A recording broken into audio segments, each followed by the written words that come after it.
Estrés y percepción de seguridad en los transportadores de servicio urbano antes y durante la implementación del modelo de transporte integrado SITP. Integrantes, proyecto de investigación: Sneider Pérez González, Jenny Alexandra Cuadros Velasco y Luzmari Castaño Aristizábal. Transportadores, estrés y percepción de seguridad en la ciudad de Bogotá.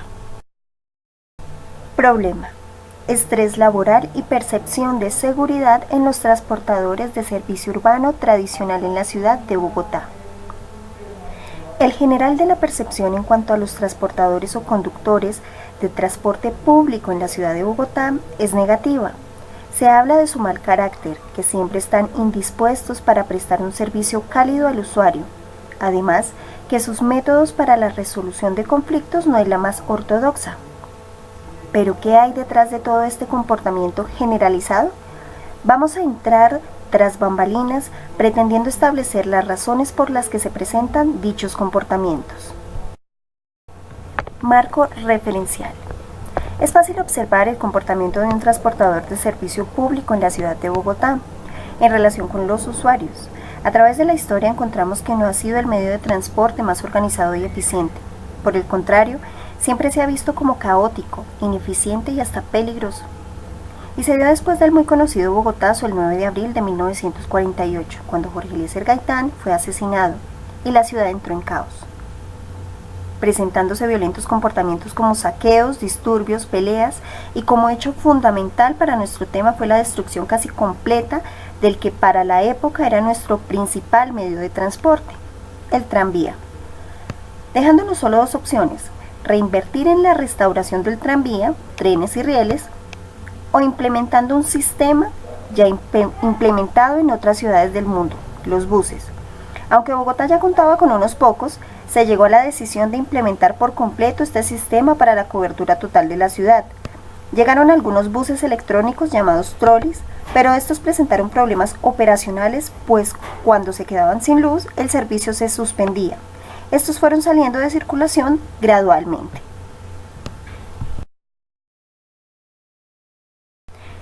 El Estado fue quien en un principio se encargó de operar el sistema, pero después y poco a poco se empezó a privatizar y de allí surgió el conocido servicio colectivo y las diversas empresas de transporte público de la ciudad, un modelo de transporte muy desorganizado y que se basaba en poderes políticos, pues el gobierno entregó el poder a las empresas afiliadoras quienes tenían las rutas, estas a los dueños de los buses, quienes pagaban a ellas por permitirles usar esas rutas, y finalmente quienes eran vulnerados en sus derechos eran los mismos conductores y finalmente el usuario.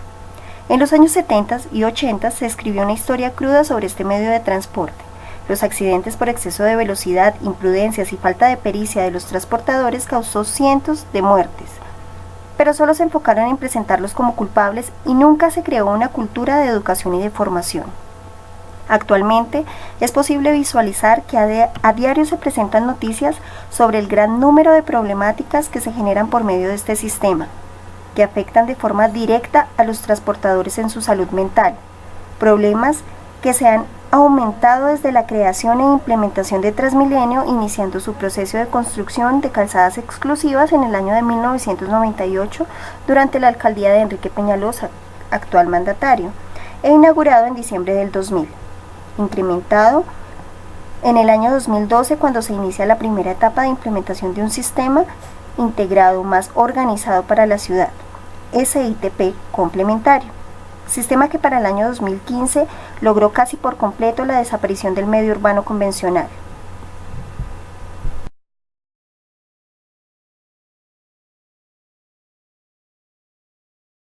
Generando en los transportadores y sus familias grandes afectaciones, pues miles perdieron el único ingreso que tenían por años y muchos de ellos era lo único en lo que se habían desempeñado a lo largo de su vida.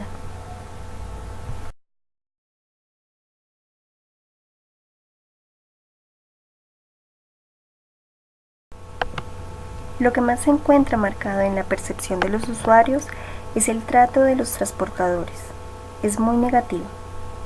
Pero esto se presenta porque evidentemente no tienen garantías en relación con el trabajo que ejecutan en su diario vivir. No tienen un salario fijo o proporcional a las largas jornadas de hasta 17 horas diarias. Es inestable su trabajo. Son ellos quienes pagan a las empresas o dueños de los buses por trabajar. Las vías de nuestra ciudad nunca han estado aptas para circular de forma apropiada y eficiente. Los semáforos se dañan, realizan intervenciones en las vías que duran meses y prolongan los trancones y causan traumatismos en la movilidad en diversas partes de la ciudad. Por esta razón se presentan tanto la mal llamada guerra del centavo, pues adicional a esto siempre se les da un trato incorrecto como limosneros por el hecho de recibir las monedas con las que les pagan los mismos usuarios.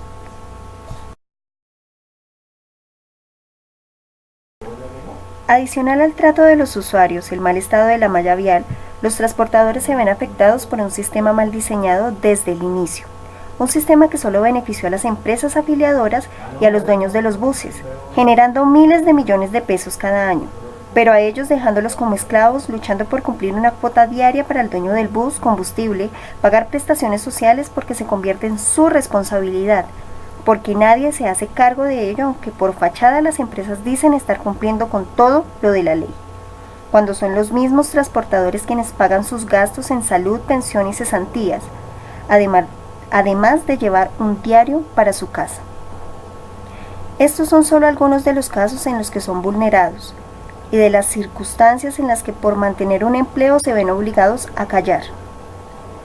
¿Cómo no va a estar estresado un señor que se tiene que levantar todos los días desde las 3 de la mañana para llegar a un paradero donde se encuentran muchos de sus compañeros esperando un turno para salir a prestar su servicio, iniciando labor probablemente a las 5 de la mañana, desplazándose todo el día por una ciudad caótica, llena de trancones, huecos, pitos, gente altanera que solo paga la mitad de su pasaje, adicional víctimas de un mal sistema que implementó miles de buses, y así desencadenó la guerra del centavo luchando por un pasajero, que en realidad representa algo más de dinero para sus gastos. Adicional, comiendo mal, porque es de extrema, mala calidad la comida que venden en los paraderos, pero se ven obligados a comer allí porque no hay más. Esto, por supuesto, puede desencadenar un malestar general en su salud. ¿Y quién está de buen genio con el estómago revuelto? Adicional al riesgo de que se suba un ladrón y lo despoje de todo el producto del día. Sumado a todo esto, su salud está en constante riesgo por causa de la polución y de las extensas horas laborales, el poco descanso. Es así que no solo están expuestos a la vulneración de sus derechos fundamentales, sino en integridad y seguridad, pues son víctimas de la corrupción de las llamadas vacunas, que son básicamente dinero dado a grupos delincuenciales organizados por localidades que piden una suma de dinero diaria para permitir la circulación de los buses en las rutas, recibiendo amenazas contra su vida y su herramienta de trabajo, es decir, los buses. Análisis de redes sociales.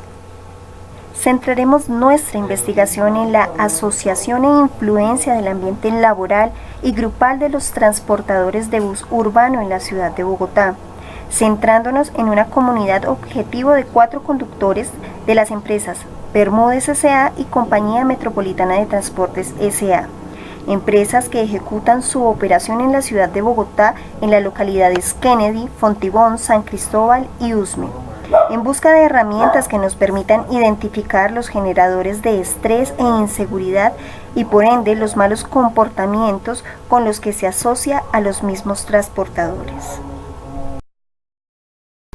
Barreras de acceso.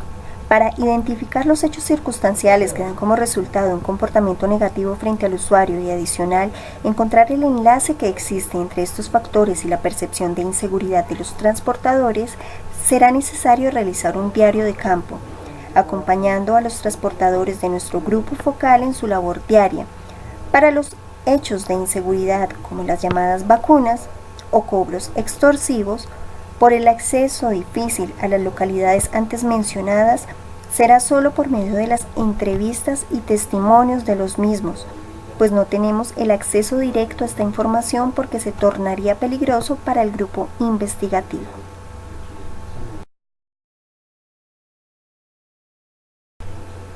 Cronograma de investigación.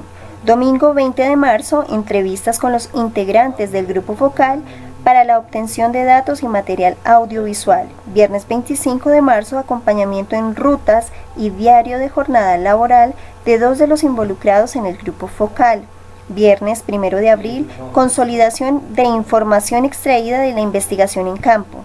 Viernes 8 de abril, exposición teórica de hipótesis de posibles intervenciones para solucionar o minimizar el problema de investigación, estrés y percepción de seguridad.